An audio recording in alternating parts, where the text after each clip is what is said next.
Second. All in favor? Aye. Aye. 3 ayes, 1 absent. 1 missing. With that, 7.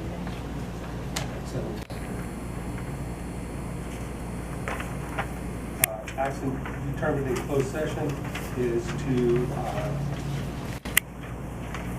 follow the judge's directive on the appeal process.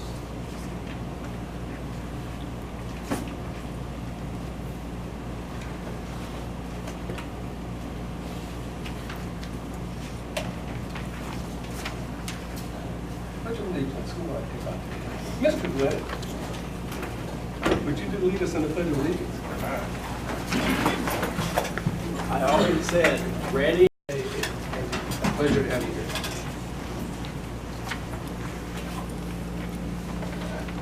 Okay, roll call. I am here. Yolanda is here. Jim is absent. Carol is here. And Dwayne Moore is our new student representative from the high school. Yes, sir. Thank you. And then Capito is Lilani Gomez? Gonzalez, I'm sorry. Bad eyes. And we have 2 that came to the first one, they're going to alternate. Okay, and who is the other one? Isabel Heredia. Isabel Heredia. Okay, thank you.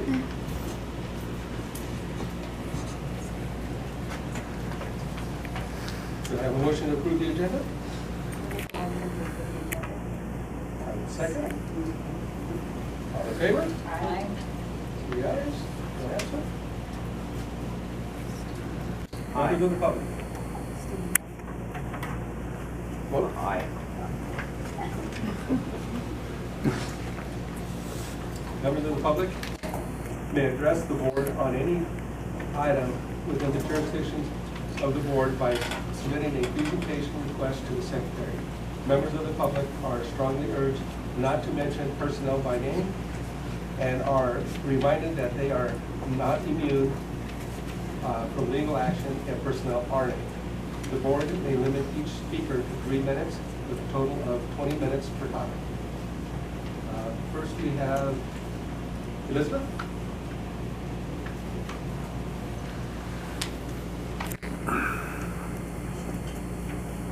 Hi, I'm Elizabeth. I'm an RA student.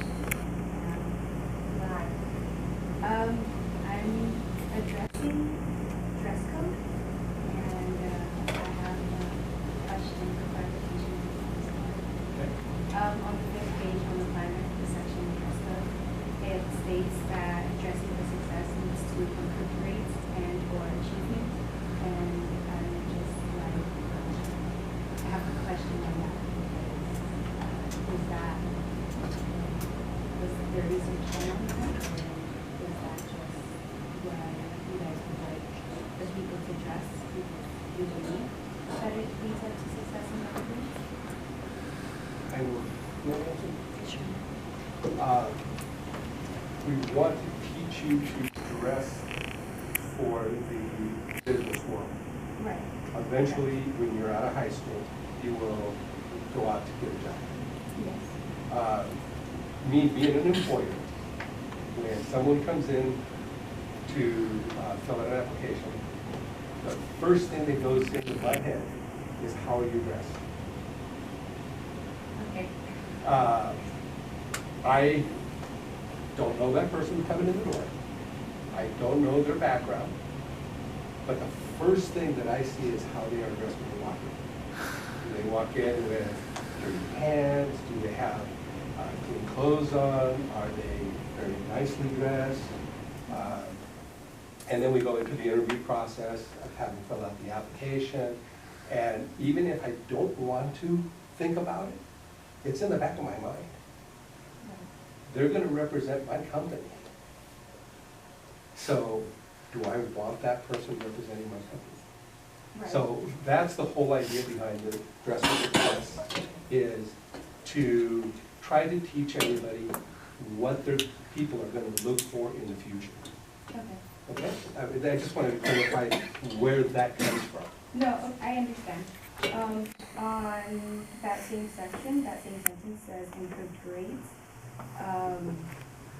Does that also lead up to that? Well, it will, if it creates distraction, grades will happen.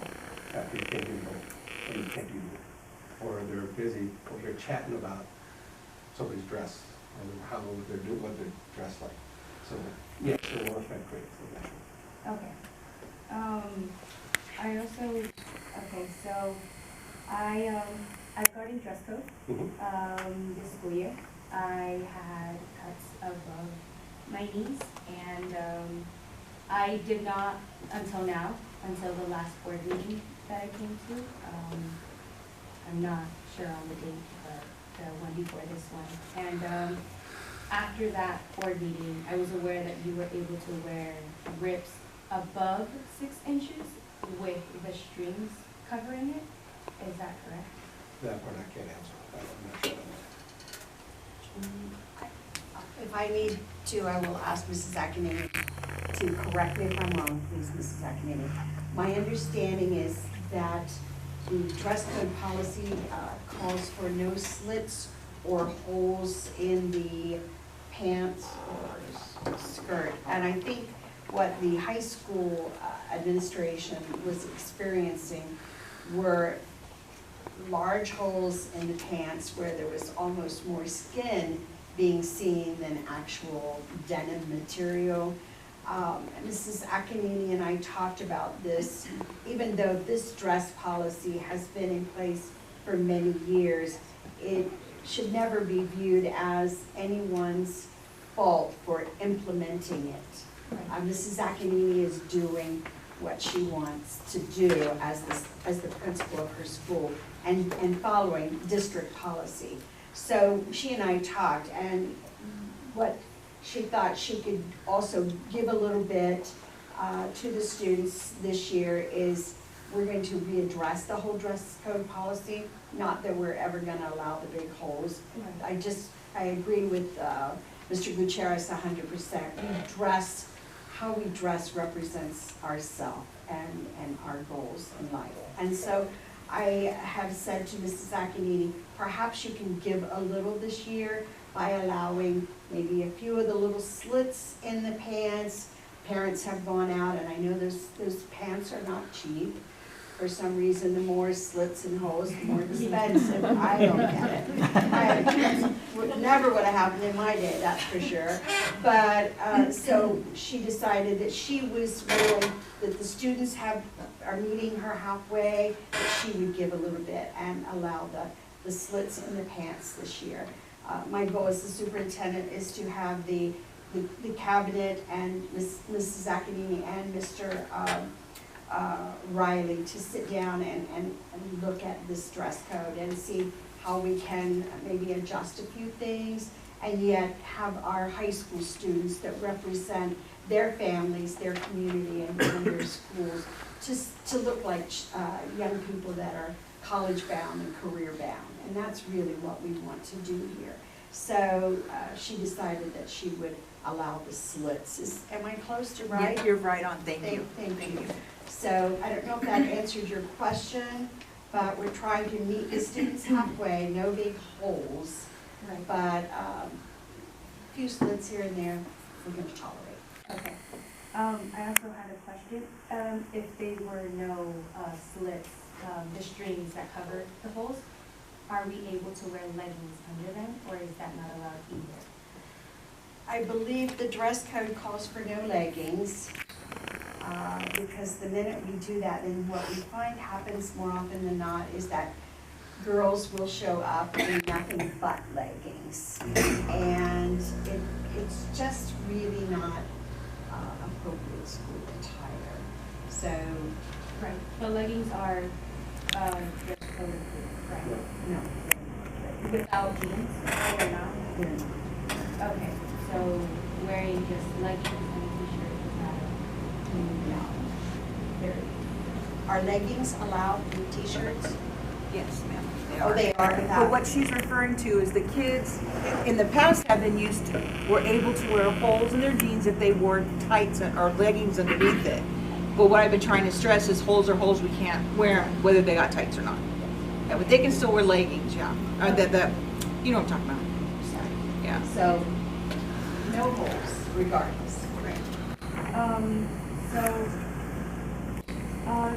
Holes with the jeans, what if they are below 6 inches at the knee? Are we still allowed to wear those? From my understanding, if we do get dress code, we get gym shorts from the school or sweatpants. We offer those instead of our shorts if we had dress code or the jeans that have a dress code. Are we allowed to wear the holes in below the 6 inches, or is that still dress code? And if it is dress code, how is that? I guess better than wearing gym shorts if we are covering more with just the holes in. My understanding is that holes are holes. Right. Let's not lose sight of what we're talking about. We're saying here, no holes. Actually, the dress code says no slits or holes, okay? So it doesn't matter if they're above the knee or below the knee, it's Okay. still a hole. Okay. So we do not want students coming to school with holes in their pants. Because there's always, and it's unfortunate, I'm sure you probably would not, but there may always be that student who's gonna just push it. Yes. Today I'm gonna have my hole a little bit below the knee, but the next day it's at the knee and it's heading north. Understand what I'm saying? And the hole's becoming bigger and bigger. So the dress code says no holes, and that's what Mrs. Akinini and her team are enforcing. Okay.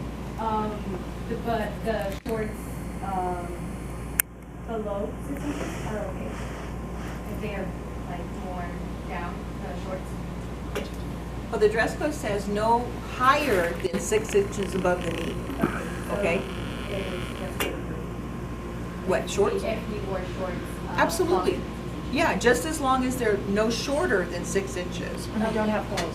And they don't have holes. But I do want to tell you that the options we give the kids when they do have dress code is, one, they can call home and get a replacement, pants, whatever the dress code item is.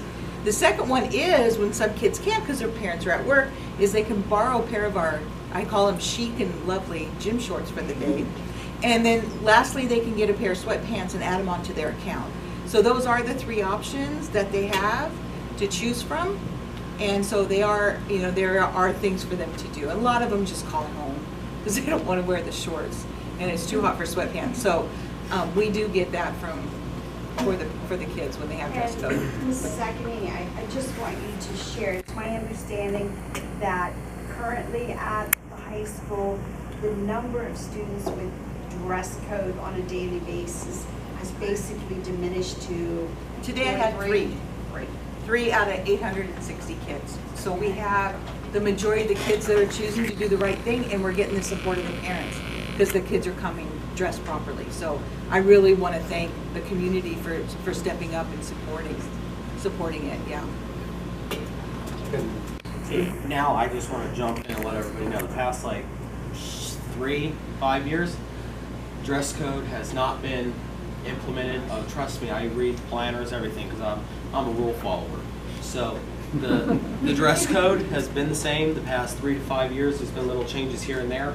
Students are now pissed off because Mrs. Akinini, Mr. Riley, Ms. Benson, all of them have gotten together as a team and are now putting the dress code into place. So it's just being enforced. Now kids are pissed off, and then like Mrs. Gaines said, want to push it to the max. Like, oh, I'm gonna have a hole here, and I'm gonna have a hole here the next day. And then I have a It's coming question. around. So the It's coming shorts, around. are they being charged for the shorts and sweats, or just sweats? No, just sweats, because they Okay. don't wash well. Okay. But the shorts, they're not being charged for. Okay. I just want to point out, I agree. I have read like the past 6 journal planners, and I I could see a lot of like similarities and stuff, and I agree. I think that a lot of the students there are just really mad and upset. The students who are not here doing anything about it, they are kind of upset just because it wasn't enforced, but that still doesn't mean that they weren't enforced. So I do agree, and as your job, I do think you're doing the correct thing. So I am in yearbook. Are we not allowed to take pictures of people?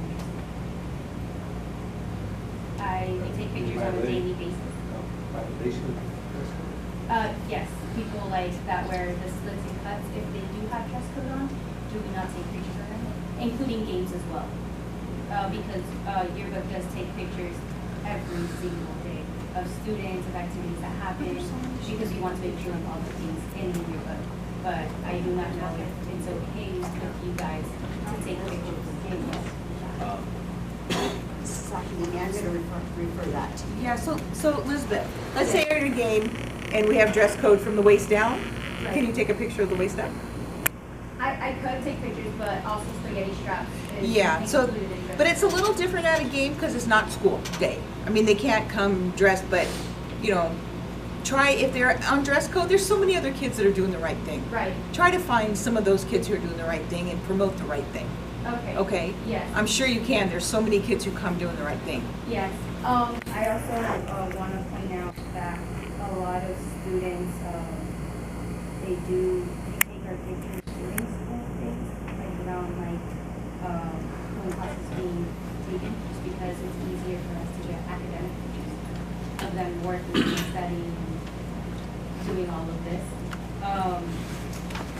There is a lot, I've already tried taking a lot of pictures of students, just because we need those in the yearbook, or also we have like 180 something pages. So it's kind of hard for us to not get the same people because it tends to be dress code, as we will be dress code over and over and over again.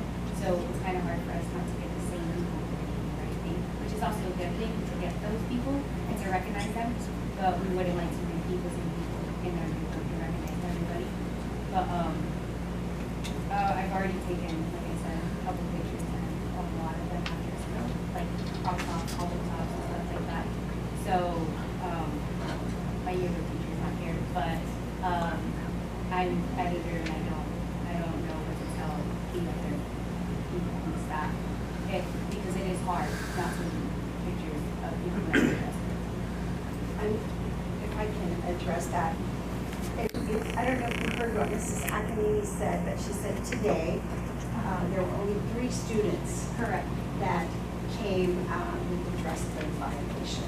And so I think what's going to happen here on a campus with 800, About 860 maybe. 860 some students, you still have a huge number of students that you can take a lot of pictures of that Right. are dressed appropriately.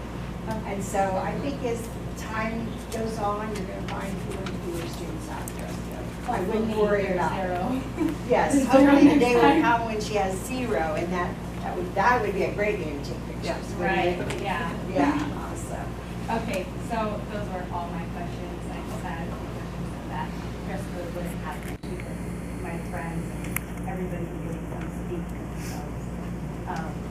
Yeah, I just had those questions and they've been asking me. They've been wearing dress code, so now I know what to tell Well, the rest of my school. I thank you for coming, Yeah. because it takes, you're a leader.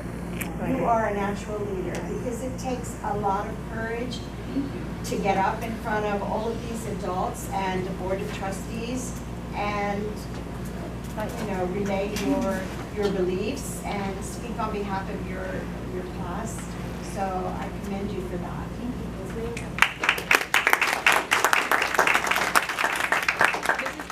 Can I give an affirmation? Yes. Elizabeth, you did a great job. Oh, thank You were very organized and well-spoken and polite. Thank I you. commend you on that. Thank you And she very does much. not have dress code. And by the way, You look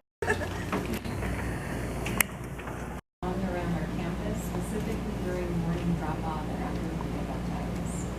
For those not familiar with our school layout, we have 2 entry gates. The one on the right side of the school is for kindergarten, 1st and 2nd grade students to enter. The gate on the left is for 3rd, 4th, and 5th grade students to enter. Since our district budget cuts, we are down to only a few campus safety officers. There are 2 CSOs stationed in front of the school manning our 2 crosswalks. This means we no longer have staffing available to open and guard the upper grade gate, so it remains closed during morning drop-off. This is not simply an issue of our students having to walk a few extra yards to the open gate. Some people simply refuse to drive all the way down to the end of the driveway to drop their students off at a closed gate. This negatively affects the flow of traffic in our drop-off lines, our parking lot, and on Imperial Avenue, which is the public street in front of the school.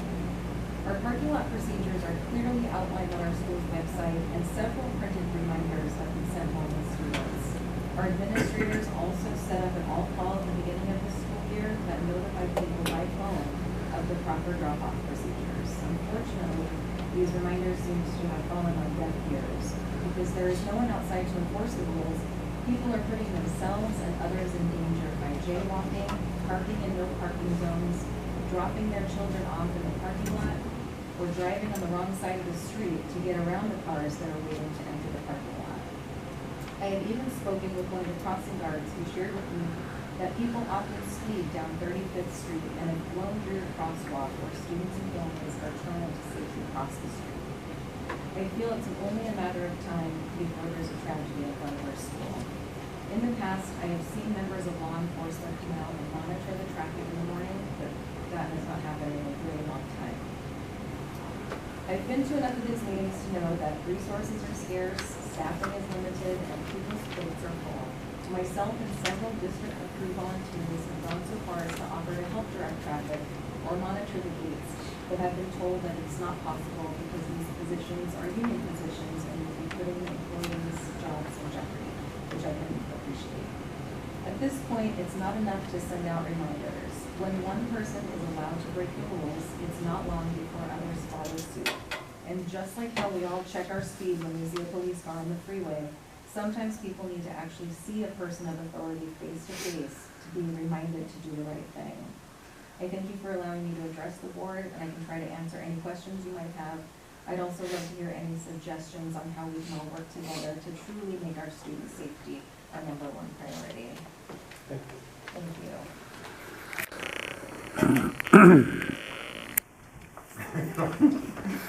Well, only thing I mean, in this neighborhood is that both gates can be used for all staff, and in the past, we've had I think we started last year at 5 CSOs in the morning, and then we do have a half-time or part-time CSO. But the problem with that is now that we're down to 3, we do need a CSO for the back gate, for the busing, and then we need 2 for the front. I'm out of time. We need 2 for the front, which Ms. Nagel does state now. We could easily open the other gate, which is quote-unquote for the upper grade, but then we don't really have anybody to man it because now we're also short with paras who are watching the blacktop, so it's just, to pull, it's almost like you're robbing one too late. You know? I mean, it's just not really feasible. But she is correct that we've been out there, and we have our new lead CSO out there who's telling the people to come down. There's just nothing to enforce, though, from our standpoint, besides just telling people to do it. You know, we can't give out a fine. We can't, which. We sent out so many reminders last year of how to use the parking lot properly. Make sure you drive slowly. This is how the parking lot works. And unfortunately, unless you literally have 4 people out there, they don't follow what needs to be followed. We don't have enough people to do it. We did have CHP come out last week, but they weren't coming out in reference to so much of the drop-off process, because again, that's our situation. They were coming out more because they were curious why there's so much no parking on Imperial. And maybe you guys would know because you guys were, you know, but you're not allowed to park at all in front of our school. Then you go past our opening down towards closer to the park, and there's like spot for like 4 cars, and then there's no parking again. So CHP did say that they were going to reach out to the county to see about, or even just making it that it's emphasized no parking and stuff, or even putting lines down the street, they mentioned, so that it is a two-way. Because right now, there's not even a line that you're even, quote-unquote, breaking. There's not, and people are Right. jumping on both sides Right. now, so there's 4 lanes of traffic, which should only be 2. Right. It's a complete disaster. Yeah, and we can't, Very and we can't do unsafe. anything about what's happening on the street.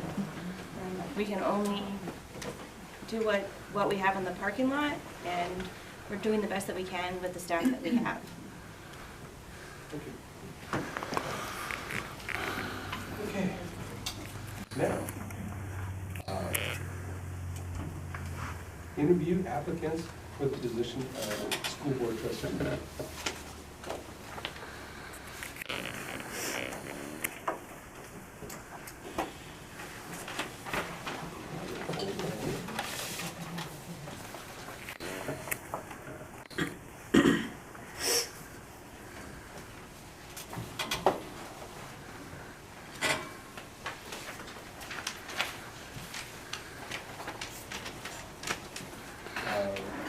Who wants to go first? Doesn't matter. Yes, sir. Yes, sir.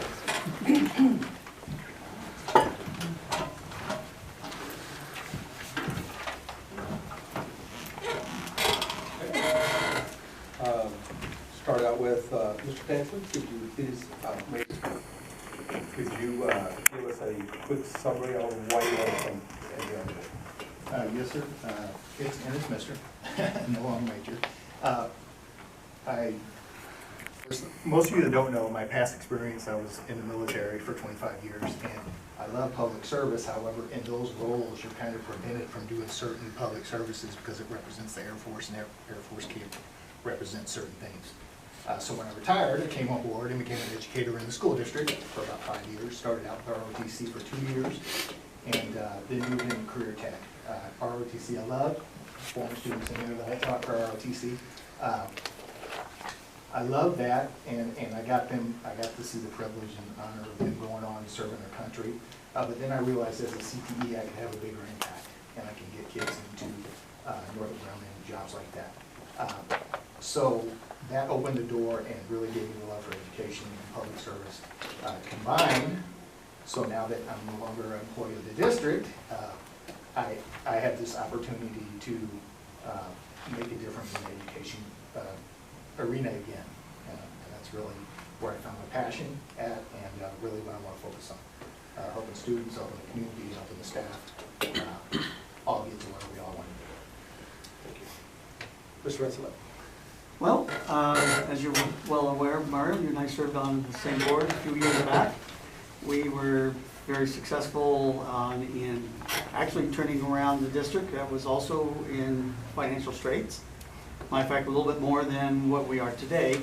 So, but my background is adult education. I actually have a master's in instructional technology education.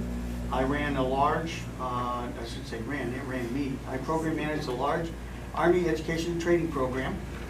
We were successful by, we actually put 1,000 lessons out in the field, all validated, so we knew that they had to work, otherwise they didn't need contracts. And so forth. And then I went from there to designing classrooms, audiovisual systems for classrooms, as well as conference rooms and other things as well. So, and I have a lot of that in the resume that I gave you, so you can understand. I've also taught at the junior college level. I still teach today football officials, as you're well aware. We are short, so we really have to really start emphasizing a lot of things with it. So my background is that I not only have program management, I also have contract management, much to what the Idaho Valley Press said today, that I was a contractor out at Edwards. I was never a contractor. I managed large contracts for the Air Force and the Army. So, and a lot of them were dealing with education.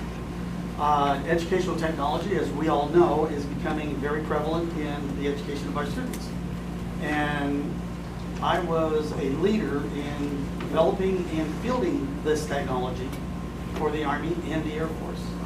We were first to do satellites classes. We were first to put out together what they call which is they would take their training in MOS and then we'd have to follow on to keep those skills going. That's the kind of item. So I want to translate that over. I know budgets. I know government budgets like crazy. I manage a lot of budgets. So my background really fits well into moving back into and serving the community, especially the district. Now we're going to ask some questions. And Carol, why don't you go ahead and go first? Questions, Mark?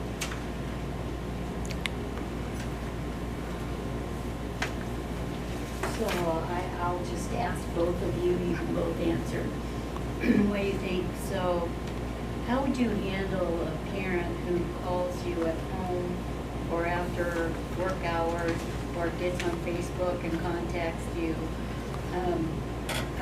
complaining about a district policy or a district employee? For me, I wouldn't start. First of all, I have no social media, so I'll never no site basically. As far as a phone call, I would always be open to people in the community. First, I would encourage to come to the board meeting, unless let everybody hear it. But I would listen to an extent to figure out what the complaint is and try to garner as much information as I can to make an education decision. The big thing would be to pay. Let's bring it before the whole board, so one or two, and take it, fill out your card, and let's get your complaint on see what the whole.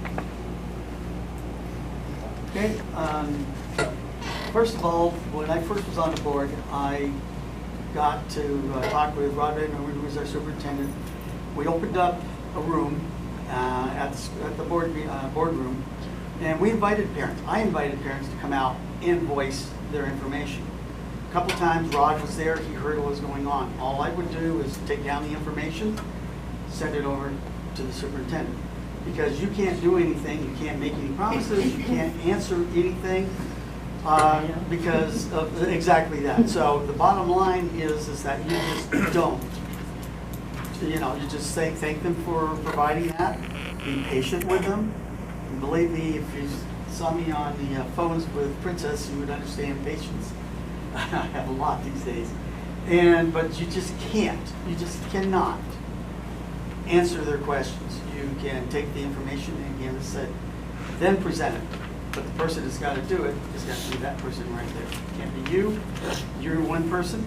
You have to understand that you are a member of the school board, but as the school board, that's where everything comes together. You as a person, you're just another person in the community. That's it. So you have to have that understanding in order to deal with the individuals.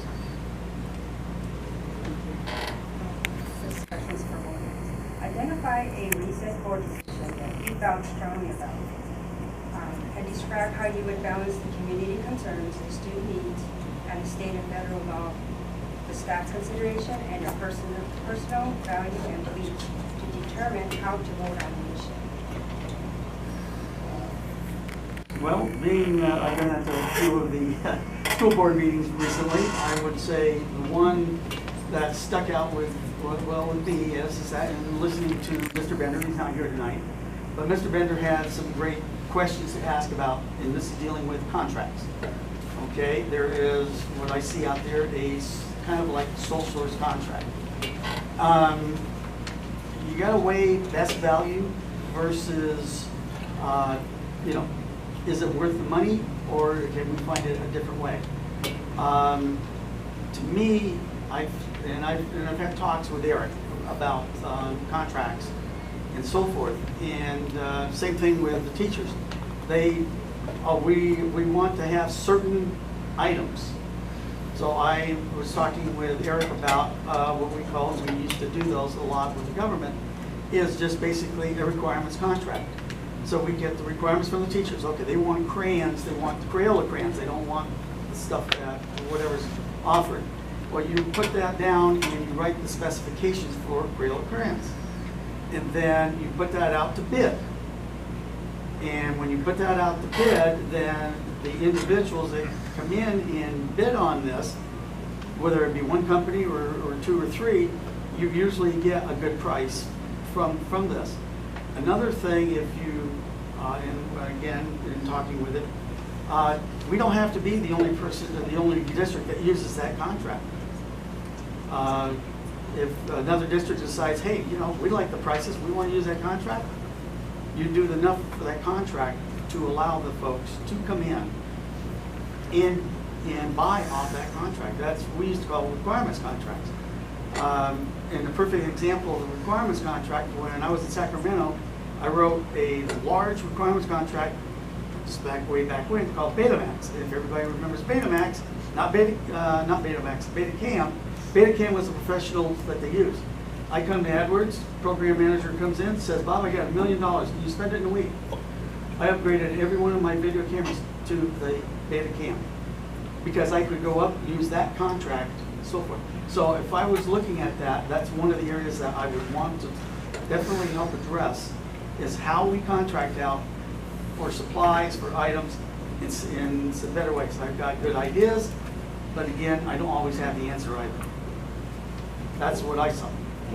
Could you restate the question before the next person answers? It says, identify a recent board decision that you felt strongly about, and describe how you would balance the community concerns and the student needs and the staff consideration, and your personal value and beliefs to determine how to vote on the issue.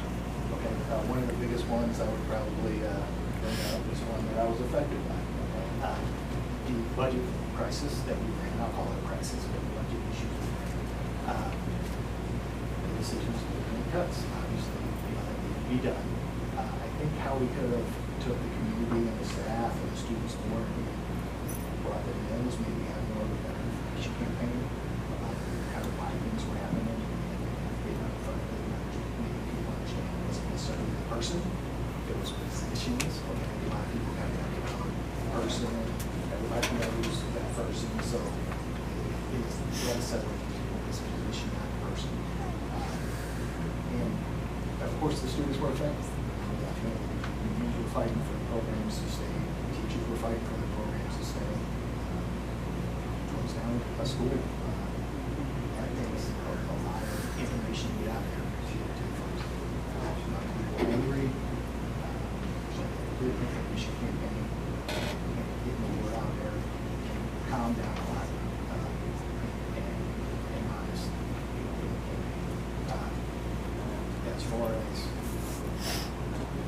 decision, my values, I believe you've got to have a stone to make a call. You've got to have a stone to make a call. Whether it's right, wrong, or different, you've got to take all the information in, and a lot of people don't know this. I think most of the students knows me. I'm a straight shooter, and I got the stone to make a call.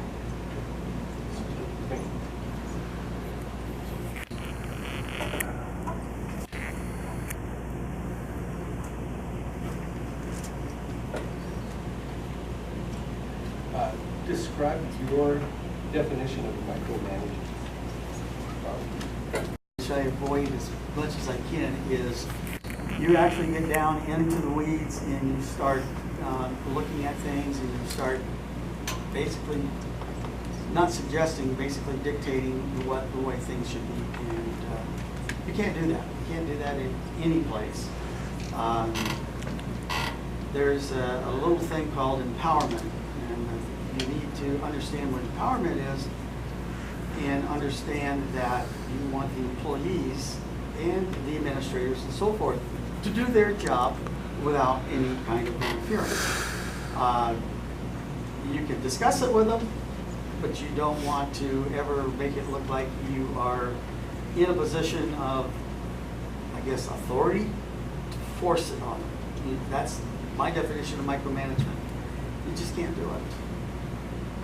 So, but you also can't leave things alone either, but in most cases, you just do not want to get down in the weeds and tell everybody how they're going to do their job. That's, to me, is what micromanagement is. I don't do it. I concur. Micromanagement, I agree with led. It's along those same lines. I've led organizations from 13 to 1,400 people. small size committee. And I realize that you're not allowed to be servant leader, you have to be but I also burnt, so I understand that there is some trust but verified. Trust but verified can be considered micromanagement, but it's also leadership style that needs to be done until people can earn that have the confidence that they're also can delegate to those folks. So it is always a fluid leadership management.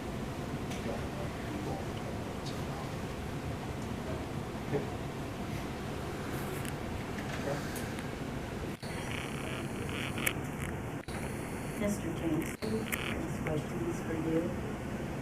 I've been on this board since December, and I've never seen your face. Why haven't you been that in the meetings? I don't know necessarily since December, but since I left in March, I have been monitoring board reports that we get them, and I have been monitoring them. I recently had a little job base, okay, so I had to go some of it. I'm able to move now, I've been there for a little bit, I'm able to do some stuff around. Get my job to free my time up to, if I am selected to go to this, to provide time and opportunity based on shift work. But most of it, I chose to kind of monitor from the board reports. Yes, ma'am. This for both candidates. What do you hope to achieve during your time in the district? What do you hope to achieve during the time of your on board? I hope to steer the community, the students, and the staff to higher levels. I feel that's what the task could be. Look out for all three of those as a triumvirate, with the students the main focus, but you gotta have the staff and the parents involved, and the community involved, because that's what's really gonna come together to make it better for the students. So I would hope to use my skills to build better teamwork, better people skills, to talk, get more people involved, and like I said earlier, the communication piece, ad campaigns, getting stuff out there. The best thing we can do right now with the situation that we, the district's in, is this open communication with the community. The goals that I would have, we have to go back and start getting more trust from the community that we are going to bring back a lot of the programs that we've been cutting. I know it's going to be tough because we have to also, you know, we've got money we got to pay, we've got shortage of funds, but we've got to set those goals so that way we get back to where we should be, not all the way, and I said use the word should be, in order to provide the best education for our students within the guideline, budget guidelines that we have set for us by the government. I.e., that's all the government, because both the federal and state and county are all involved in our pocketbooks. So, and then also get the trust back on the county. We got it back in 2002, and I think we need to work hard to get it back there. So that way they are looking at, okay, they're on a good path to get back to solvency.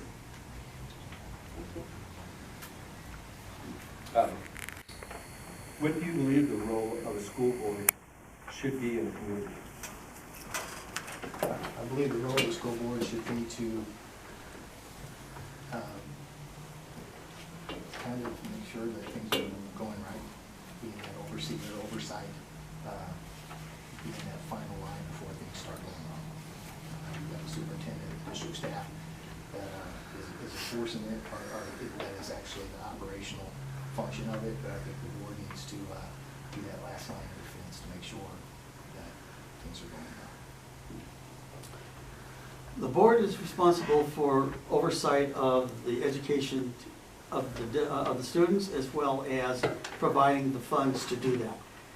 The oversight in itself needs to make sure that the money is being spent properly. We also have to look at what kind of programs we're putting out there for the students.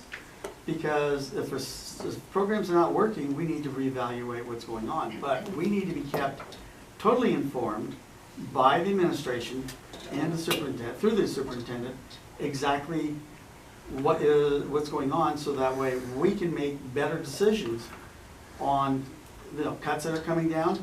And I look at when they first started cutting and the county took over, there was just too much misinformation out there in the community going around, which could have easily been quelled a lot and maybe not have as much anguish if we had better communication coming out of. But one of the key elements for me and the board is to communicate out in the other to the community. The other is to make sure the budget's being spent properly and what we are providing the best education and best educational programs for the students. And as we start getting down into, we're starting to see more and more of the technologies are coming in. That is one of my big fortes is that I can best work with the board and the district on what I see for new communities. I still keep very much into what's going on, what's coming down the line, and there's some things that we do right, and there's some things I think would be open for discussion, especially with students who are not, and we still see them, that are not computer literate, and there are a lot.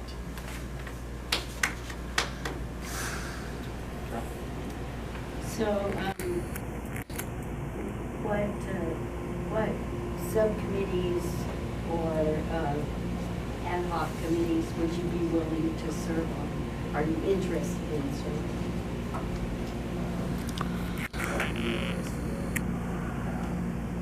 Sports, pretty much anything.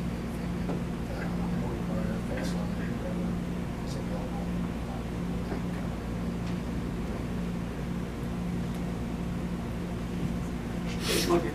Well, first of all, my background is sports officiating, and athletics would be a good one for me. Budget is another. I do understand government budgeting, and I know how the budgets work. I was part on the budget committee.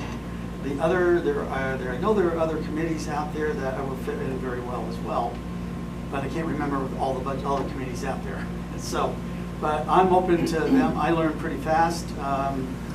And I'm not afraid to jump in and ask questions and work with it. Now, I don't just jump in and make quick decisions. I really do evaluate what's going on and then still ask the questions and then give my opinion, and then we go from that point on. Since the committees and subcommittees are only 2 people, which is a good thing, there isn't really much we can do, and other than make recommendations to the full board. How much time are you willing to give to the job that needs to be done related to being a trustee outside of the scheduled board meetings? Like I said, I just moved to a new job, so I freed up internship work. After that,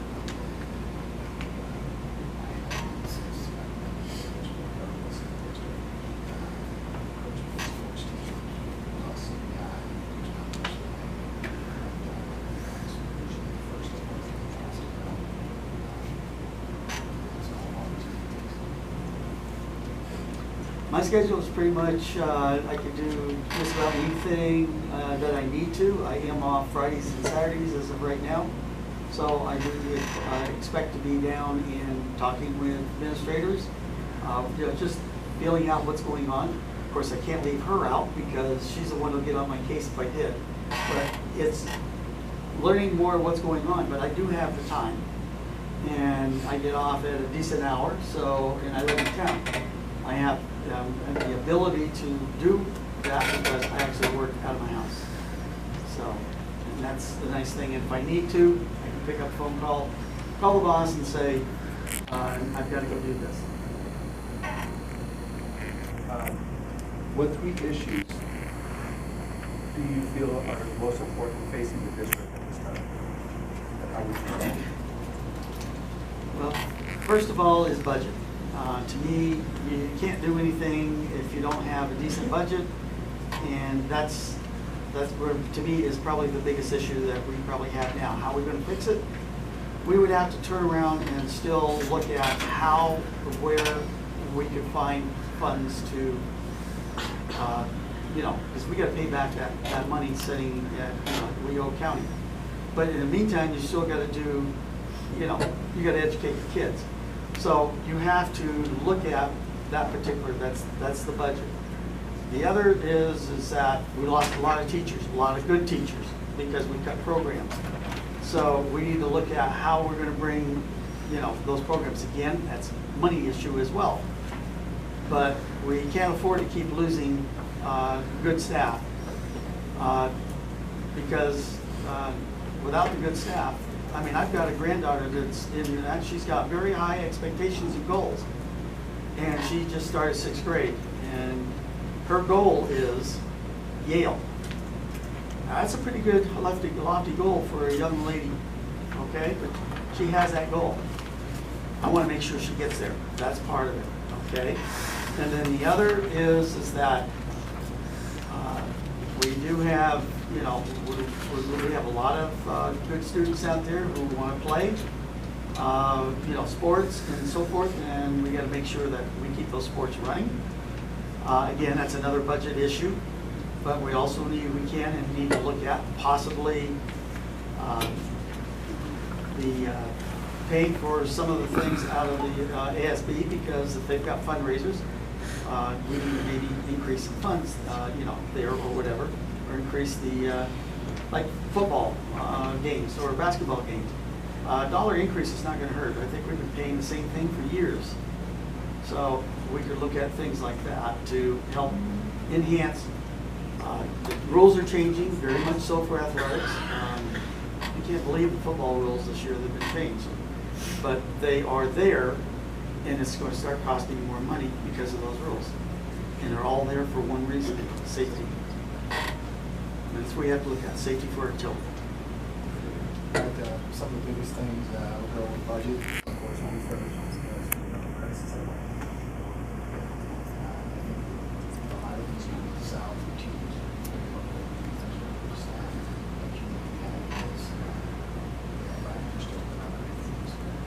Second, facilities. There's fewer schools out there. They have problems sometimes as well. There's a lot of facilities issues out there. Find state monies or grant monies to fix some of those to make it better for the students or not for the students. Lastly, like I say, two things. Some of the outside turnover, house to house, our turnover is pretty high. There's a lot of kids and steps, a lot of new folks, a lot of members out there. So your experience is low.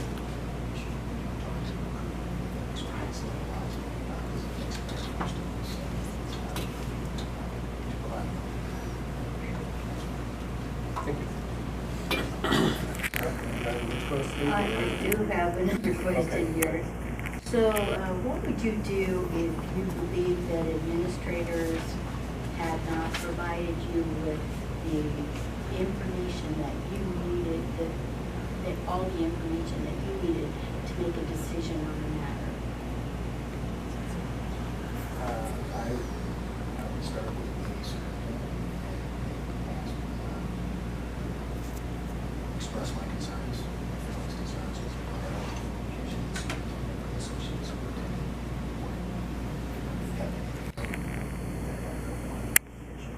At least that's the concern and feeling information.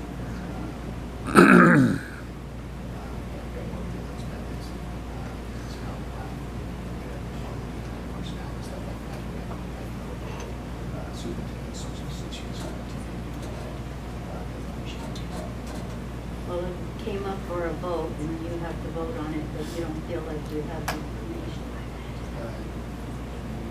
Well, I guess it would depend on the situation and how situation to get that information, because the decision went out on the ground. Odds are they may not be the best. Okay, basically, in agreement with him, the person who is responsible is the superintendent. But it also doesn't mean that we wouldn't probably discuss that probably in closed session. You don't want to, that's something you wouldn't bring out in open. That we would just say, you know, hey, I've got an issue here, and that would be the end of it. It would have to be addressed, but again, it goes always through the superintendent. But I would probably also go to that administrator and say, hey, look, I need this stuff in order to help you. If you can't help me, then I can't help you. And if I don't feel comfortable voting on something, I will ask to have it tabled. I may not get the table, but I would ask to have it tabled so I would have a better idea of what I am actually voting on. To me, I always want to have the best and most current information in order to make a decision. And I'll do whatever it takes in order to go out and seek it and get it and make that decision. Hopefully, we wouldn't run into that problem, but sometimes it happens.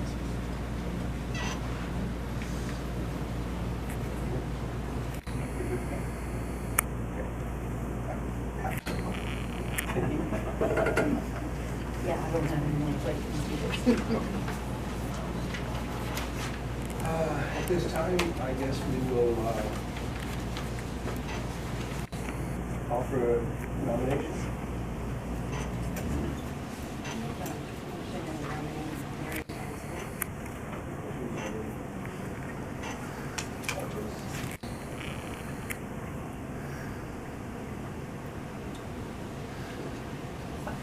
Your second? I will go ahead and second that.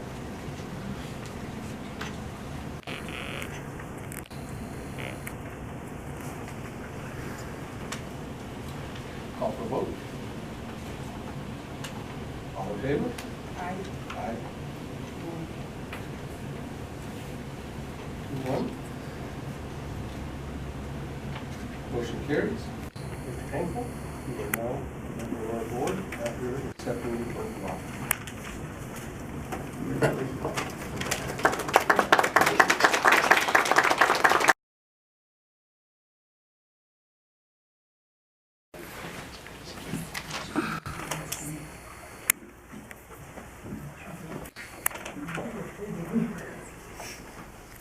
Raise your right hand and repeat after me.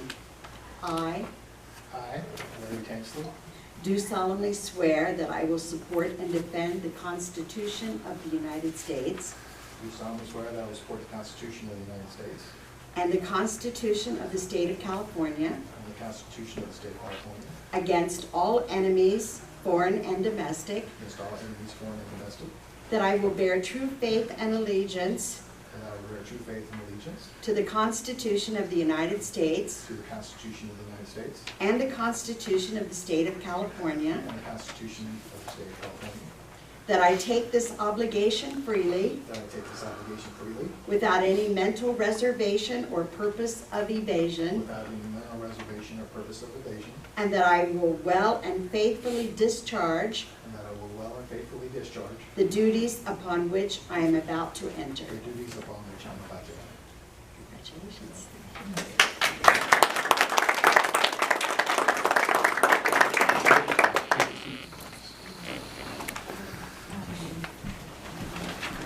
We'll move you around later.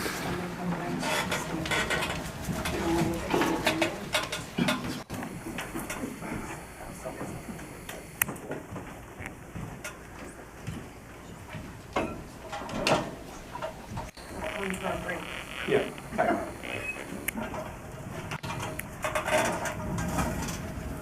Where do you want this to go? This way?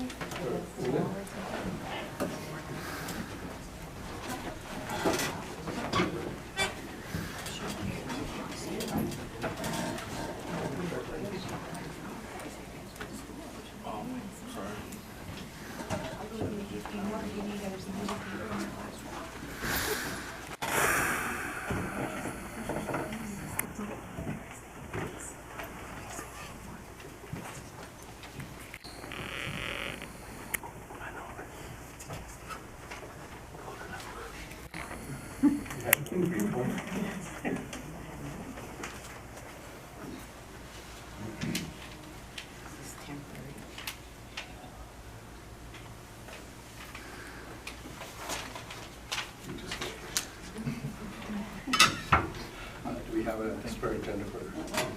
Okay, I'm going to just line. This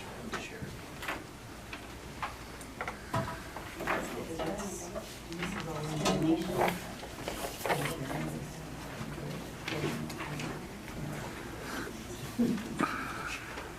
Okay, so we're past C, item D. Antelope Valley School Board Association representative. Ms. Gaines, can you give us a little background on what that involves? Yes, sir. As you are aware, the Southern Kern representative was Dr. Linda Brants, and the board typically, in the month of December, school board will select representatives to serve on different boards, and this board selected her to represent Southern Kern at the Antelope Valley School Board Association meetings, which are held every other month. The dinner meetings are held every other month at various school districts. The executive board meetings are held the alternative month. Dr. Brants also served on the executive board in the position as parliamentarian. This evening, because she's no longer a board member, we are not asking the Southern Kern board to replace the parliamentarian position, but we are asking that you select a new board member to represent the district on the Antelope Valley School Board meetings, for the meetings. Anybody have any suggestions? I go to most of them. I don't know a lot of them. I'd be willing to go to them too. Well, I would really like to see the entire board go to the meetings. It's always nice to have the whole board there.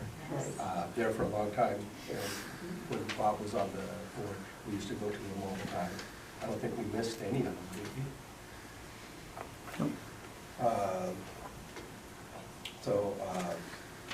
I will step up if that's what you guys would wish. I'll talk to you guys. So nominate Gutierrez. Make a motion.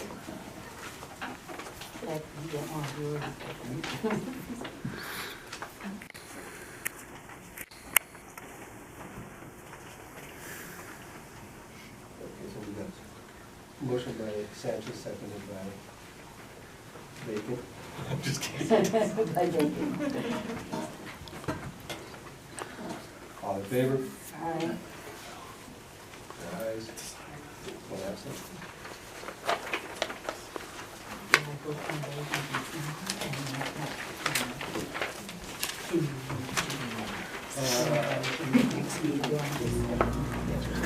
This will be the first meeting.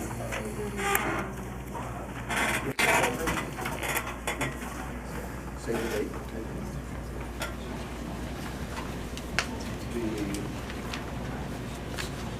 The board communication.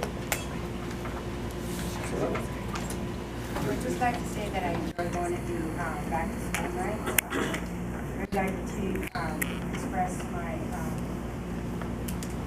I was really excited about going to Ms. Harper's transitional kindergarten class. She had told me exceptionally just exactly what the kids needed. The parents were excited, the students were excited, they were having their picture taken. So, and they were all really excited. The whole campus was nice, and I really did enjoy that. And then also at West Park, they did a super job over there as well. Everybody was in line, all the parents were excited, and everything ran pretty smoothly as well. And I did talk to the parents, because that's who I want to talk to see how they're doing. You know, if you have any issues, they said no, everything's okay, and that was it. So, you did excellent. His parents are very positive, and the students, and they're all listening, so just like we're listening here, so I did enjoy that. Thank you. Sure.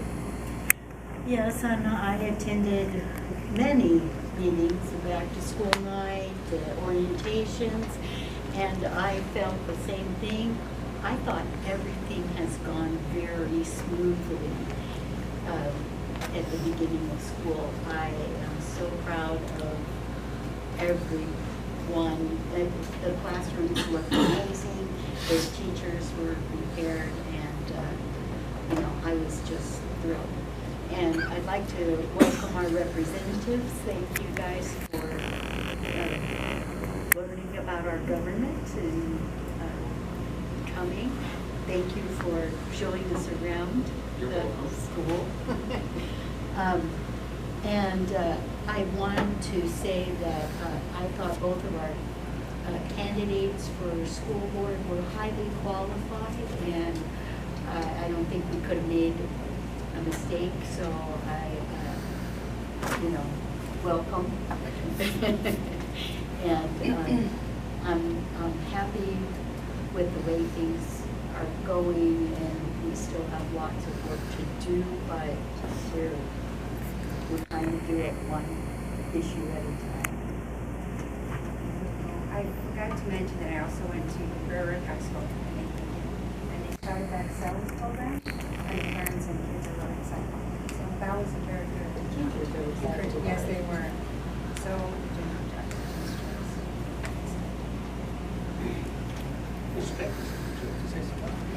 Props out again this week. Very, very nice presentation, very organized. Came a long way since freshman year.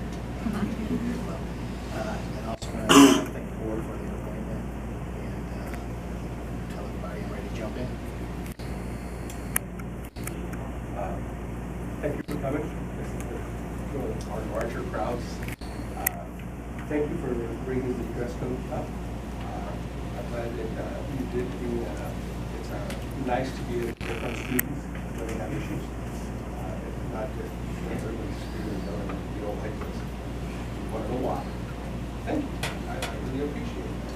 I want to thank our new student board members, and thank you very much for clarifying some stuff.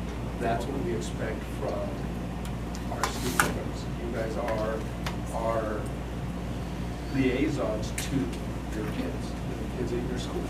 If they have an issue that needs to be brought up, bring it up. Usually if you call me on like Wednesday, I can have it put on the agenda. And if it's a big issue, we can actually have the full board vote, and we can get it set up so it's something we can look at. Great. Okay. I really appreciate you stepping up and doing this job, because it is a job. And we're going to expect a lot out of you. We're going to ask you for votes. What do you think on the issues that are on the agenda? Do you guys get the agenda the Friday before?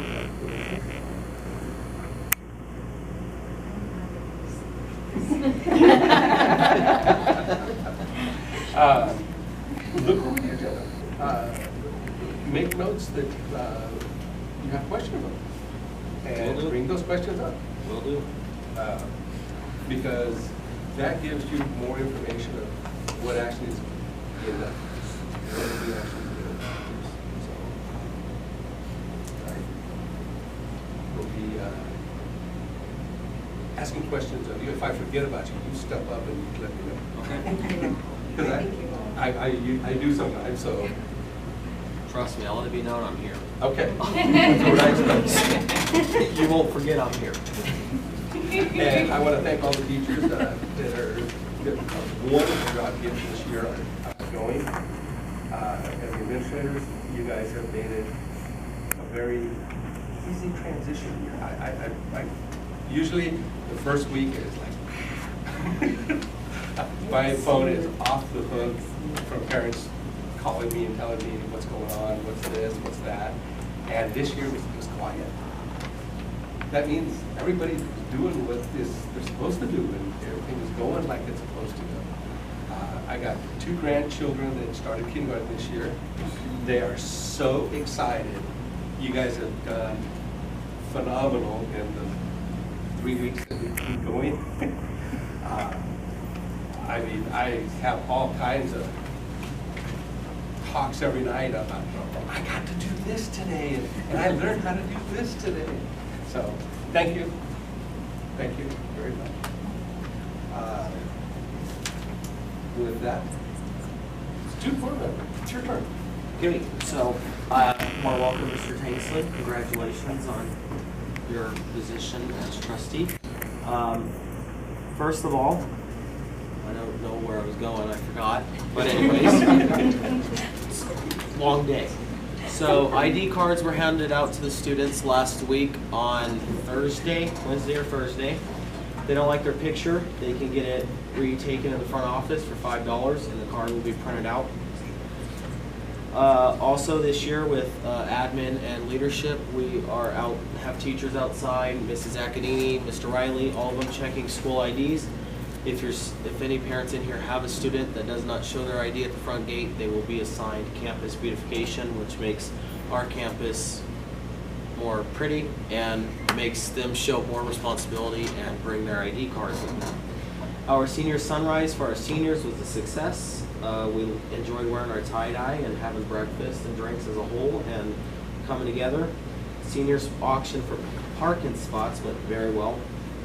I have 2 spots left, which I think I might save and give away at a pep rally just to boost school spirit. Whoever has most spirit on a Friday will win a parking spot up close. Back to school night was a success too. I got to give Miss Gaines, Miss Robinson, and Miss Sanchez a tour to the newly renovated classrooms, elective rooms like auto and welding, and show them around and jump in Mrs. Tanksley's room, see how she was doing, and a couple other teachers. As far as fundraising goes, the juniors have extended their online fundraiser. I have some catalogs if you guys want to look at them afterwards. And Yearbook has a fundraiser on September 21st from 9 a.m. to 4 p.m. at the Lancaster Ford dealership. Every time someone test drives a vehicle, the Yearbook team gets $20. And Drama has hooded sweatshirts, personalized hooded sweatshirts for $35. As far as athletics goes, it's a busy 2 weeks for girls volleyball. They have varsity girls volleyball has their Mammoth trip. They leave tomorrow at 8 a.m. and will return Saturday the 7th at 5 p.m. Girls volleyball plays at Fraser Mountain on September 10th and again at home versus Bishop High School. They have another tournament next Saturday the 13th and the 14th at Cal City High School, and they have a game on September 17th at Boron High School and again on September 13th at home versus Kern Valley High.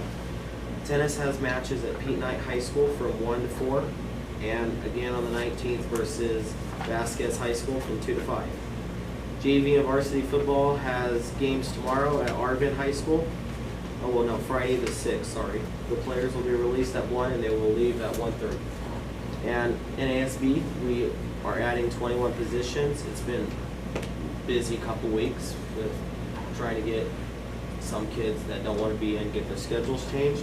But today I started interviews for those positions and I already think I have an idea of who I'm going to place where. And we're still looking for a freshman class advisor, but we got a sophomore class advisor, which is Mrs. St. Clair, if any of you guys know her. And she said at first she wanted to just stay with them just for this year, but she has decided to follow them until they graduate. And that's pretty much it. That's all I got. Thank you. Student board member from Well, mine is I short. don't know which one. Well, I just wanted to inform that we met for the first time today and had a very productive meeting. We are discussing the upcoming events such as the trips and the dances. So far, that's what we discussed. And That's it? Okay. Mhm. Thank you. Nutrition. Rosie.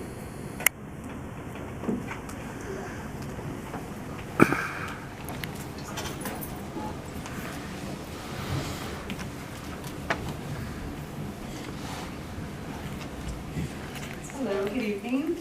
I'm Rosie Robles, Food Service Supervisor, and this is Raven Cross with Sodexo Consultant. So I get kind of nervous when I do these things, so forgive me. I'm super excited. I hope everyone else is about the new school year and some things that we have going on. Is everyone excited? Yeah. Yeah. Gary, you're excited? Always. So I'm super excited. A couple of things that we've got going on this school year, or a bunch of things really. But first off, can I say that we're all excited about the 2 lunches at the high school? Yes. I mean, I don't know if you guys knew how difficult it was to get about 700 to 800 kids through lunch in one period, 30 minutes in a small room. But it's better now. It's calm. The kids are coming in at their leisure. They're able to grab their meal. They're actually able to socialize and not have to force it down or throw it away. So I'm super happy about that. Speaking of the high school, in the mid school, we're installing smoothie machines for purchase for a la carte for the kids.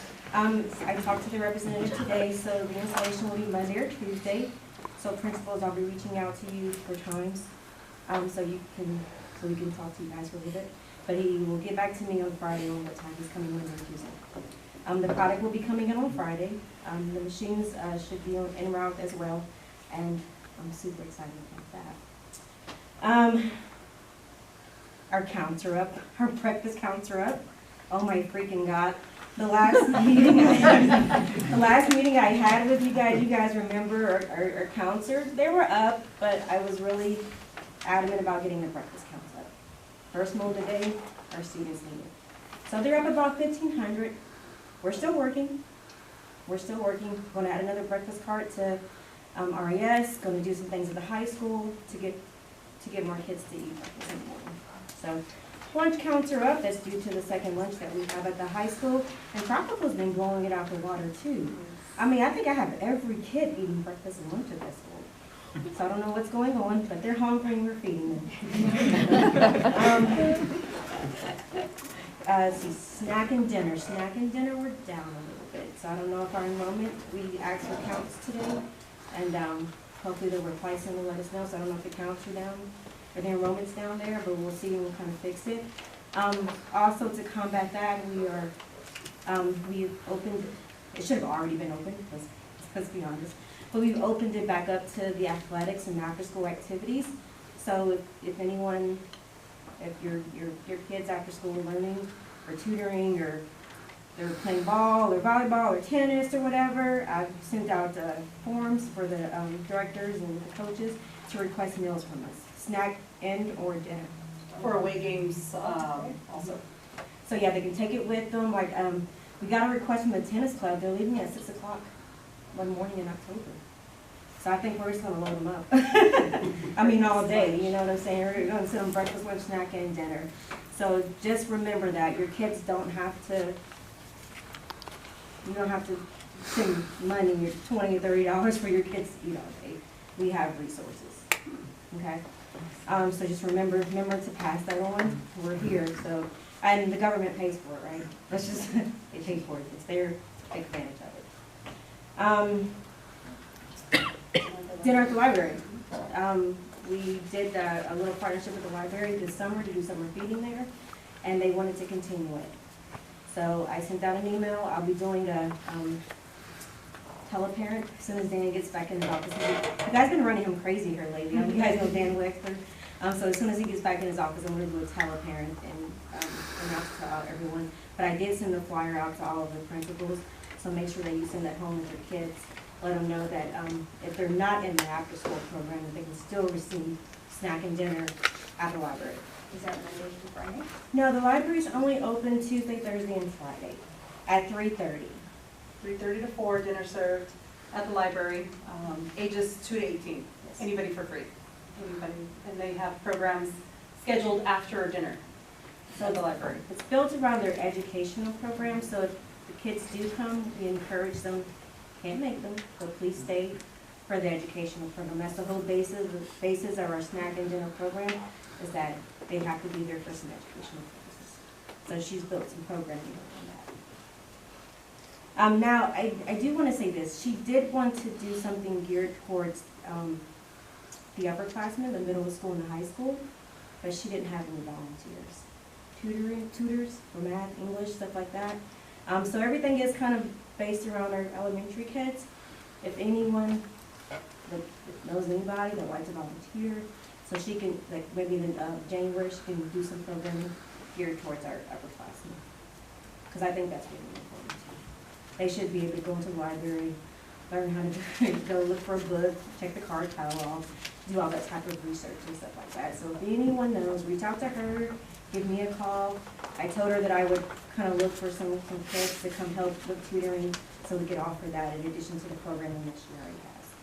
So if anyone knows, please reach out. Let's see. We're hosting a pizza party for some grade students at RES. So we're going to be doing that every month. And Mr. Mazo wanted us to invite the board. It's our first one's this Friday, 12:30, right, sir? So if you guys would please stop in. It's 10 kids. They have good behavior, and what else have they got? So it's for good behavior on campus as part of PBIS. Kids caught doing good things, so it's things like trustworthiness, respectfulness, and so any member on campus can write one. And so they get put in a blue box for that, and every day they get picked up. We pick out 5, and then from all those, we pick out 10 lucky contestants, and they come out once a month, and they'll have pizza with both administrators and board if you'd like to come out as well. I'm giving them a sweet treat, of course. Like I don't know about the ice cream, but of course I'm going to give the kids ice cream, right? Let's see. We're starting up for Future Chef. It was kind of a big deal last year, and I want to make it an even bigger deal. I'll send out communications and stuff like that, because I don't think I had any of the board last year. But I expect one of you guys to be on the judge panel and help some of our kids cook. It was a really big deal. We had fun. Gary, Leslie. So much fun. I get to be the MC again? Yeah, I had a blast. That's reserved for you. She did an awesome job. I mean, like a super awesome job. So It was so much fun. So I have more time to prepare. So of course it's going to be a lot more than it was last year. Mr. Clayson came out and had the band play. It was. Of course I'm going to ask him back. So it's super good, super good. Fine dining events. It's that time again too. So if you guys, the principals, if you guys want to go ahead and let me know, give me an email. I'm thinking about doing a classroom this time. I pick kids, we randomly pick kids. I can't remember how we picked them or whatever. But I'm thinking about doing a small classroom this time, so we can just reach more kids. I didn't do anything at the middle school, so if you want to, Mr. Adams, send me your request and the date, then we can knock it out. I'll do yours first, because I didn't do last year. When we have a nice table settings and my chef comes from up north, or I'm sorry, little south, I'm sorry. And he fixes a ton of 5-star fries. So the kids love it. They love the manners. We do nice music.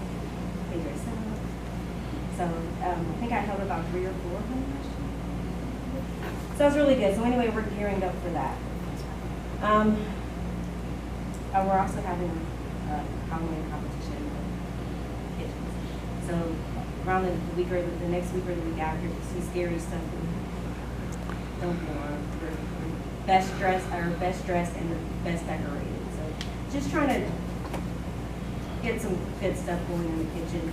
It's hard preparing food every day for the kids.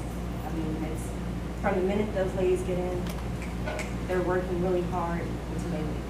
So, and we have a really good, super hard working inmate, I'm sorry, but they all work hard. So anything, I want to do more things for them. I think that's it. That's all I have to say. I just want to make sure that anytime anybody's at our school sites, make sure you thank the managers and the staff. Like Raven says, they work hard, and without them, we wouldn't be able to feed these kids on a daily basis, on a timely manner, and a safe manner too. So I really appreciate my cafeteria managers and all my cafeteria staff for regular day and for the after-school program dinner crew also. They work really hard to get this program going for our schools. And welcome anyone, any parent, any public, if you guys want to come in and eat the board members. I mean, I heard you guys all visited classrooms. I didn't hear one thing about you guys visiting the cafeterias. So, so I need you guys to get in there. I want you guys to get in there and let me know. I'll let the staff know so they can give you a meal so you can eat. Let me know how you like it. We try to do fresh hot all the time, which pretty much is being done. But if parents want to come out, let us know. Maybe I can, let them know if we can give you a free lunch or something like that. But we welcome the feedback from our community. You know what I'm saying? Mr. Moore back there always comes and gives us feedback, right? Amen. The world don't run without opinions. He does, and he gives us quite a bit. But we're I mean, anything that you can, any feedback, we welcome it, because we want to make our program better. Okay? So, that's it. Thank you.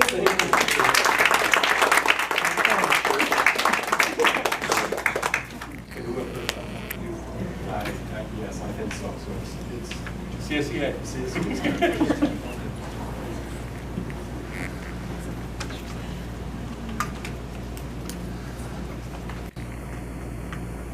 Hey everybody. It's nice to see a good crowd out here. Coming back. So welcome, Mr. Tanksley. We're glad to have you on the board.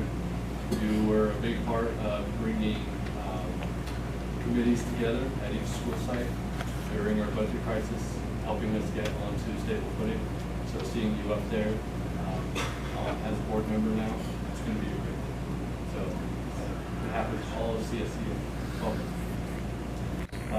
Definitely a big shout out to our food service people. From the top to the bottom, they're all very hard workers. You guys do a great job, and without you guys, where would we be? Hungry. You can't think and you can't learn. You're very important, and you're often underrated and underappreciated. But, we love you. We need you.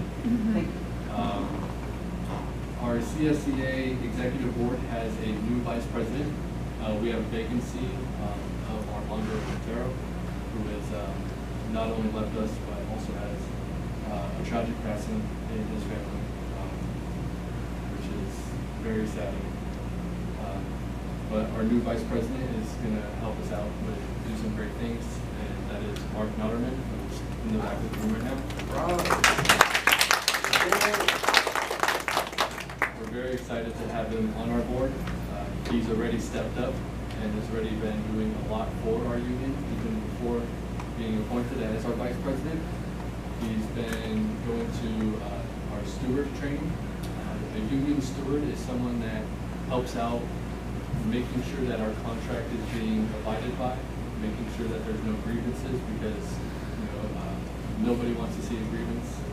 No one from the CSCA, no one from the board, or any of the administrators. So our stewards are there to help enforce the contract and make sure everything is smooth. And he's already been helping out before that training. He's been helping out as a steward, and now he is our Vice President. We have 3 other stewards that have made it.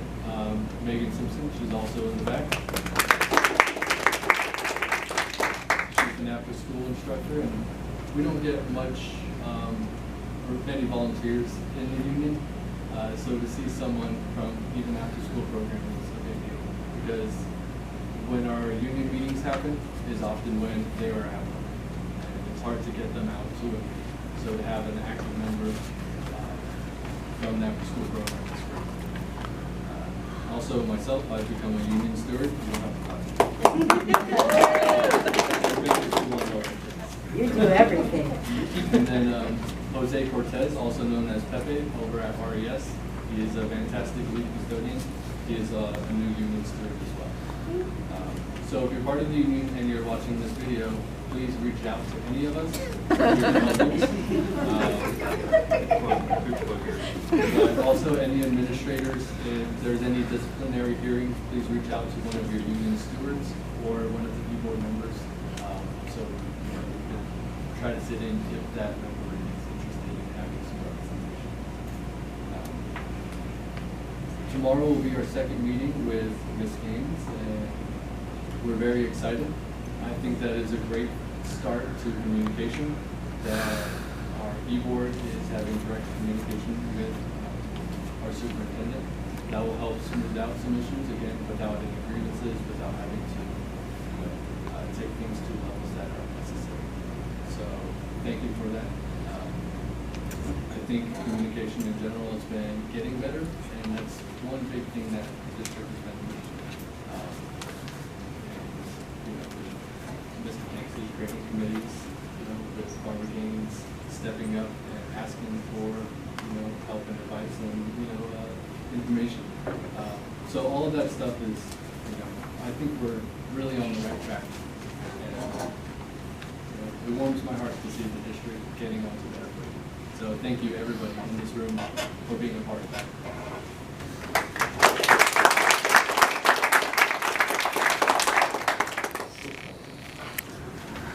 Well, I was going to have no report tonight, but since everybody else is going online, not as the RTA person, but as TMS athletic coordinator, to Raven and Rosie. Rosie's been emailing me over the last couple days regarding the nutrition program for athletics and teaching me how to provide dinners for our students who are going to away games, and showing me how this is going to be an easy thing to do. And I think it's really neat that our students can grab a full dinner that they can take with them as they leave at 2:30 or so to go to an away game.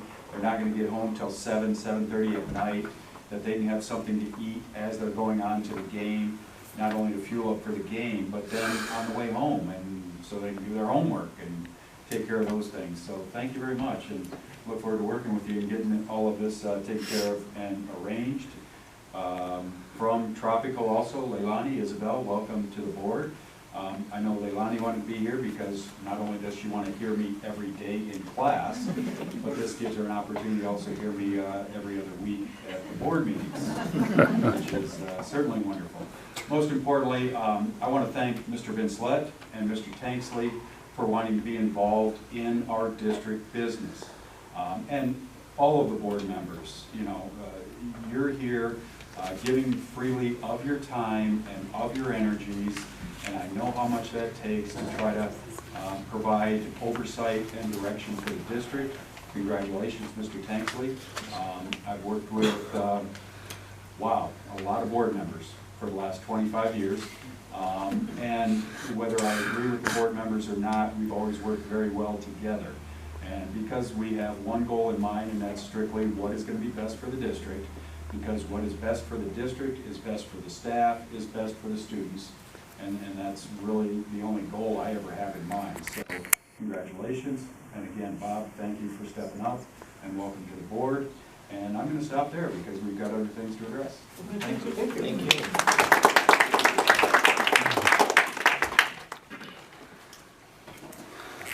And we have the CDO report.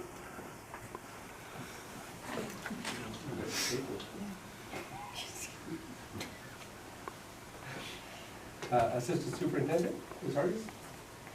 Good evening, thank you all for coming. Congratulations, Mr. Tanksley, on your appointment to the board. Ed Services continues to be busy. We're setting up some professional development. Project Lead the Way Science, we have a trainer of trainers, Angela Cannon, who's going to train our K2 teachers. So we're just getting the logistics and the funding together for that. Chapter in Kids' Hearts, we're going to be bringing that back in December. And we are still enrolling students just about daily, so they're still coming. Ms. Gaines. I too would like to thank Mr. Vincelette and Mr. Tanksley. I believe it was you, Mr. Tanksley, who used the word servant leader, and I think that's very important and very appropriate for this time in our district. And so, but I also want to thank you, Mr. Vincelette, for coming out and wanting to serve Southern Kern. Thank you both. I had the pleasure of attending all of the back-to-school nights, and I want to thank the teachers. I saw some phenomenal classrooms, very engaging. I kind of, as I visited the different rooms at the different grade levels, was trying to imagine what it would be like to be in this room for 5 or 6 hours a day, and a lot has changed since I went to school, let me just put it that way. Very engaging classrooms, and I want to thank our site administrators, because each and every one of them were out talking to parents and visiting classrooms as well. And I had the pleasure, along with Mrs. Sanchez and Dr. Robinson, of having the amazing Dwayne, who, and no doubt, will be in my chair one day. It's just a matter of time. Dwayne, let me retire first, okay? Before you but he took us to so many classrooms, and I made sure I made my contribution to the ASB that evening. My purse was filled with Skittles when I left. I don't know how many bags that they convinced me to buy, and a shirt. So it was a great evening for me. But I also want to say that that evening I visited one of the Emmett Valley College classes that was in session during our back-to-school night at the high school. And it was packed full. We had, I would say, maybe 25, 27 students in there. And I was very pleased to hear that we have 120 of our high school students taking college classes at the high school. So initially they were giving us a little bit of a hard time, reminding me especially that we need 20 students in each class, and we did it. So thank you, Mrs. Akinini and Mr. Riley, for all of that great support. So all in all, it's been a wonderful opening for me. I couldn't be happier. Consent items A through K. Does anybody have any questions on? I have a question on the pay vouchers.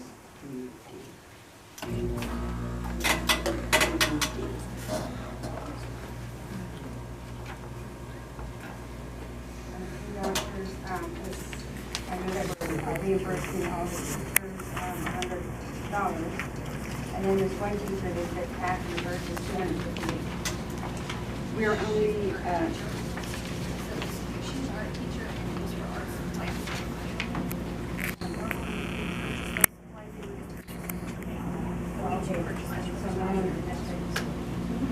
But she went out and purchased those on her own because it hadn't been filled before school started. So she went out. It's just because everybody else. Right.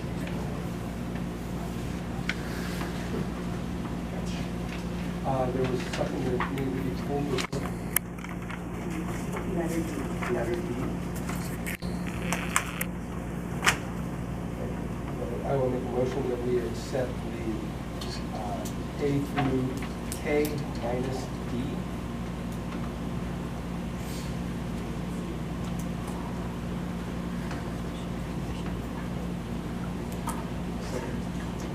Second. Seconded by Yolanda Sanchez. All in favor? Aye. 2. Aye. Approve annual revision of uniform complaint procedures. So this is something that goes out every year. It's actually part of the data confirmation. So parents do it every year when they do their data confirmation. It just talks about different programs that are involved in the uniform complaint process.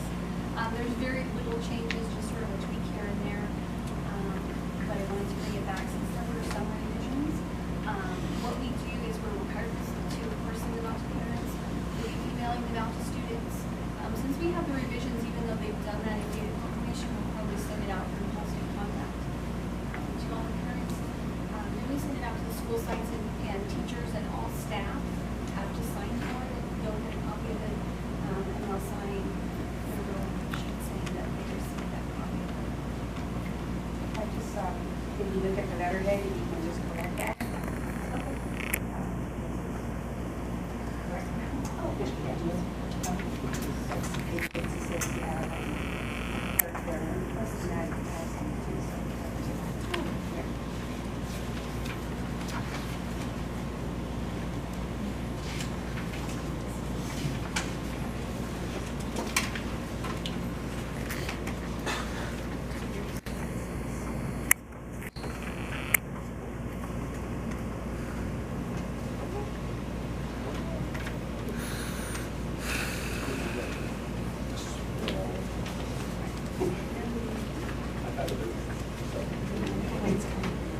Yeah.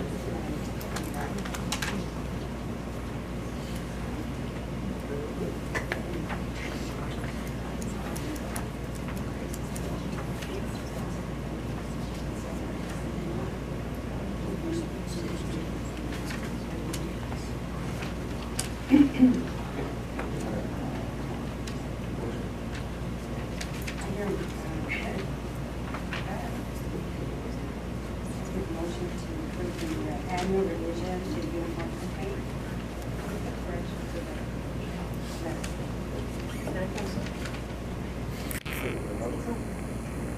All in favor? Aye. Student? Aye.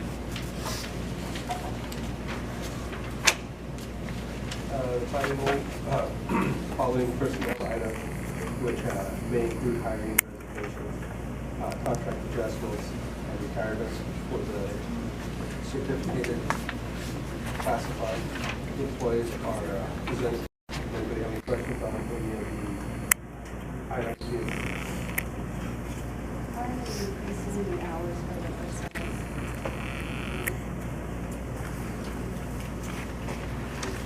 Might be so.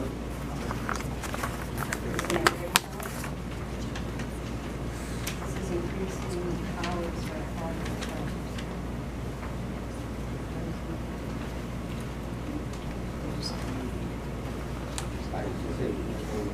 Because of the athletics, they can only drive so many hours. Literally must be off the road. And they hit that maximum number of hours. And this was one of the reasons why we had an issue with even to the walk high school. They were doing it 2 weeks ago. So we have to increase the hours. Some of them have a split shift, some of them they come early in the morning and they come back in the afternoons. We also have a huge number of split trips that so we're coming through those split trips right now. Try to make it extra day and make sure we have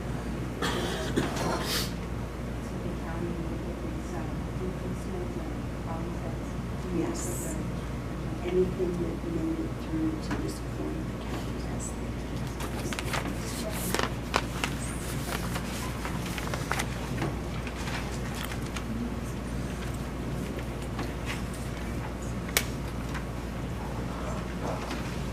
Making a motion to approve the classified. Does anybody have any questions? Okay. No questions. Motion by Sanchez. Second by Mr. Tanksley. All in favor? Aye. Well, we went to the student meeting. Second reading, and the first reading was done 8/21/19, review and approval of board policy.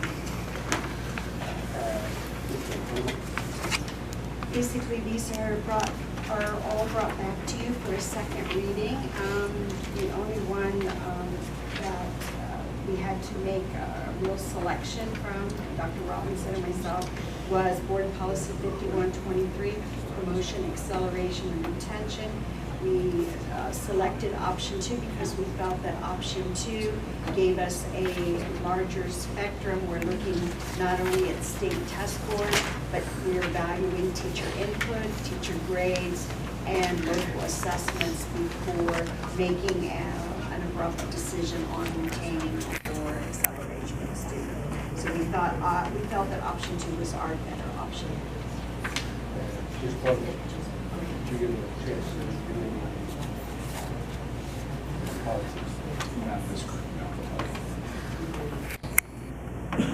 And Mr. Tanksley, you need a copy of all these policies to review also. Yes, I believe the third reading is our next board meeting or the fourth meeting? We're doing approval Oh, on this is the second. approval? Yes. Okay. I thought this was.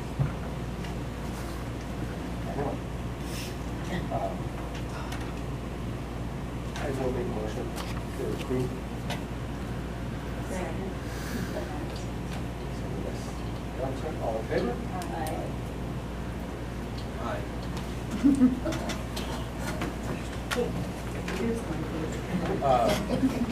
If you get a chance, when you go to approve policies, it'd be a really good idea to just go through. Took me 4 hours. Because to read, by the way. a lot of these policies will be affecting you guys already. I was gonna ask, what's option 1? Option 1, that's a great question. I'm not surprised you're asking. Option 1 is, does not immediately take into consideration state test scores. It's more, I felt it was more subjective, does value teacher input, but I felt option 2 gave us a real strong foundation. Data usually is very informative, and so I felt there was more data in option 2 than we had in option 1.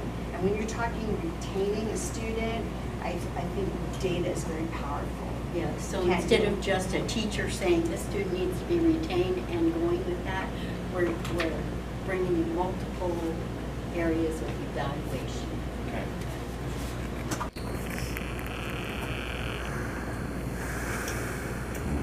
Okay, final action.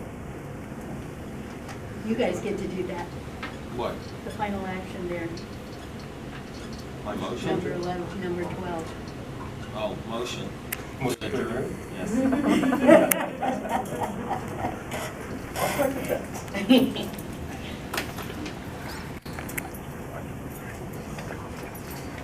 All in favor? Aye. And time is? Time is it?